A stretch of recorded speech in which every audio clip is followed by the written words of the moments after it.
pushed through one of the biggest reform, that is the restructuring of the ordnance factories, converting them into PSUs. Tell us how challenging the situation is right now for the India's defense forces. It's not as grim or as grave that we may think of, but what you said initially is absolutely right. A country of our size and the kind of unsettled borders and the troubled neighborhood, that is when you look at the identified adversaries, two of them, and you look at the terrorism angle, which is not only external, it is internal as well. So the challenges are not only for the military, it is the entire security sector. So when we look at the security sector, we look at the external threats and the internal issues. That is what is a bigger challenge, that if you can maintain your internal cohesion, you can maintain an external focus, then things become quite simple, as it happened say in the 1971 war or it happened during Kargil war.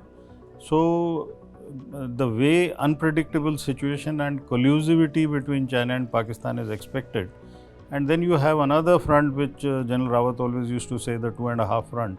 Right. So that is the challenge that we have to look at. But sir, you've also been looking very closely at the Russia-Ukraine war that's been on for nearly 2 years now, and of course what's going on right now in Israel. Israel is bombing Hamas literally round the clock. What are the big takeaways for you when you look at these two wars?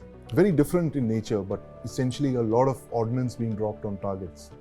As military professionals, there are very stark lessons which have come out. You know, we all grew up being told that the next war is going to be short, intense and swift. I've heard that. Yeah, one of your colleagues said this to me about 2.5 years back. I agree with the intense and swift. Yes. I don't agree with the short, because the national logistic stamina or the national resilience is which matters. Right.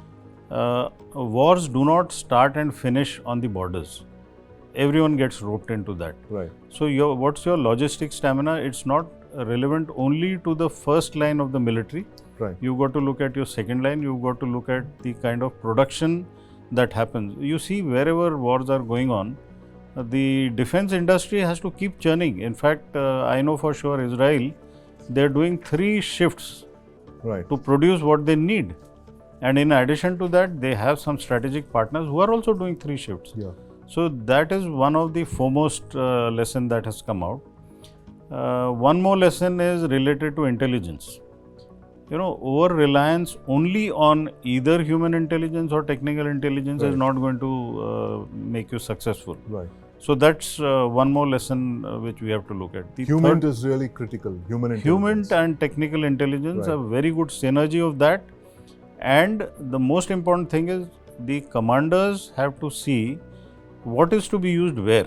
Right. At times you may be blinded only by technical intelligence, or you may be blinded by the compromised human sources. Right. So you got to supplement each one and then see what is the best that needs to come out. There is a saying in the military that you prepare for the worst and hope for the best. Right. So that's one more lesson which has come out. And another thing is you should not blindly trust anyone. Right. Now, why am I saying that? You see how it happened.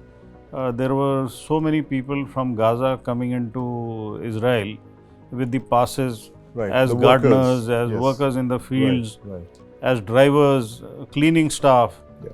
And now when you start dissecting what's happened in the border kibbutz of Israel, you realize when Hamas fighters came in, they knew each house, the layout, they knew who's staying in which house. Right. I think the intel was so good. I mean, so the kind of reconnaissance that they'd done. Yes. So if technological superiority makes you indifferent towards human, I think that's a very dangerous thing to do. We need to really, these are 3 most prominent lessons. There are many more and that we can talk about. But earlier you said that Israel is working multiple shifts on their weapons industries. Now, Russia has also been pretty much doing the same in the last 2 years. These are 2 of our biggest arms suppliers. We continue to import a lot of weapons from them. Is it affecting weapons deliveries to India in any way? No. Nothing that can be termed as critical. whatever we want and whatever we have programmed is coming to us, and in fact these two suppliers have given a commitment to us Right. that there will be nothing that will be found lacking.